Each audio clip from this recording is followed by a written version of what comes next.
So the good folks over at AXA sent me another projector for us to try for some of our holiday decorating. And so this is the P6X model. And so this is a 1000 ANSI lumen projector. It's portable. It has a 4-hour battery life, so if you have a show that you're running within that time frame, then you don't need the cord. And it's a 1080 support. It's not native 1080, but for a lot of these smaller projections, that'll actually work just great. So that's kind of the specs, but right out of the gate, I want to just try to do some comparisons, and then I can get into some details on the features. But what I kind of care most about is how bright it is and how clear it is. And I don't have another 1000 ANSI lumen projector to compare it against. So I'm going to compare it to two different projectors. One that says it's 1800 lumens, but it's not ANSI lumens, and you'll see that it's really not. It's not really 1800. But I'll compare to that, and then I'll see what other projectors I can compare to, so you can get a fair side-by-side comparison. But this is what it would look like with the Atmos Effects jack-o'-lanterns. And this is our non-ANSI one that says it's 1800.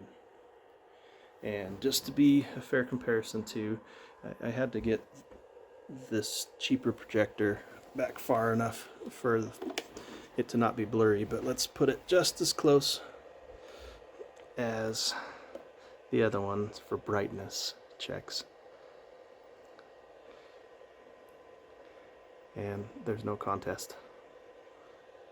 So there's a helpful warning too, that as you buy projectors, if you can make sure it's ANSI lumens, that's how much difference it's going to make. 1800 non-ANSI, 1000 ANSI. And we're still getting some ambient light. It is middle of the day, so this will look amazing at night. Clarity wise, get in here close where you can see it. Limitation on this is probably my phone. And I do have a little dial here to focus it. It looks like I might need to focus it a little bit.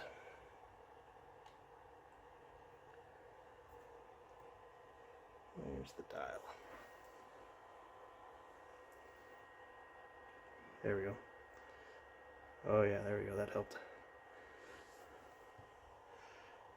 So my camera's not actually doing it justice. You can see the little candle flame flicker really well that Atmos Effects added in this latest package. So good brightness, good clarity.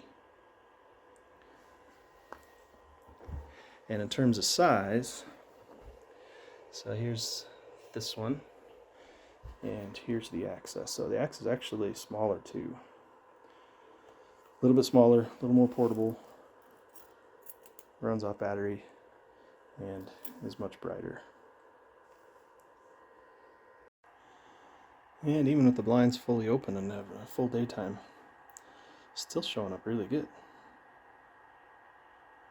Which is cool. Now, of course, the price difference between the one I was showing you that was not ANSI, that's one of these cheaper non-branded ones, and so it's obviously going to be cheaper. It's going to be, I think that one was like between $60 and $100, and this one is going to be more. It's in the 300s. On Amazon, it has it for $359, and I think this is a classic case of you kind of get what you pay for. And so this one's bright enough that you could do, the trio of the pumpkins here and have it be super vivid. You could also use this as a cheaper way to do some small scene projection mapping. Like, it wouldn't be bright enough at 1000 lumens for an entire house, but for smaller scenes, if you want to stick your toe in the water for projection mapping, then it would work for that. So some of the key features that you have for inputs: you can do HDMI, you can do USB, and there is a micro SD card slot here somewhere. I'm not sure where that's at. I can't remember. It's on here somewhere, but they do take micro SD cards. And we've got down underneath here, let's see if I can make the viewers at home very dizzy.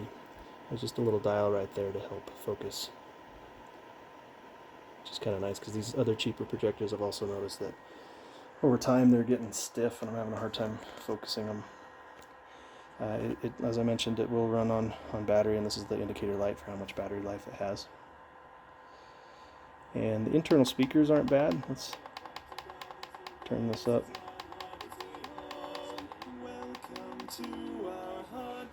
So that's at 28, so it can get pretty loud too, which is nice.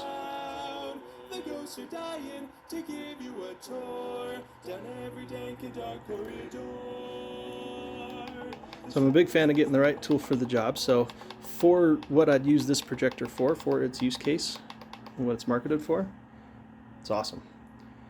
I'm going to give it 5 hitchhiking ghost thumbs up. I think this is a great quality projector for this application. And if they come out with one that's in the 4,000 lumen range that I can do for projection mapping, yeah, I'm going to be very interested in that. Now, since I wasn't able to do a side-by-side with a projector that's as comparable, I noticed that projectorcentral.com though did do a side-by-side ANC lumen test with a couple of other projectors, and so that one might be more beneficial than the one that I was showing. It has a ViewSonic M1 and an LG Cinebeam PH550, so you might check that one out too. That could be a little better comparison than the one I was able to do with the projectors I have. So it's pretty cool.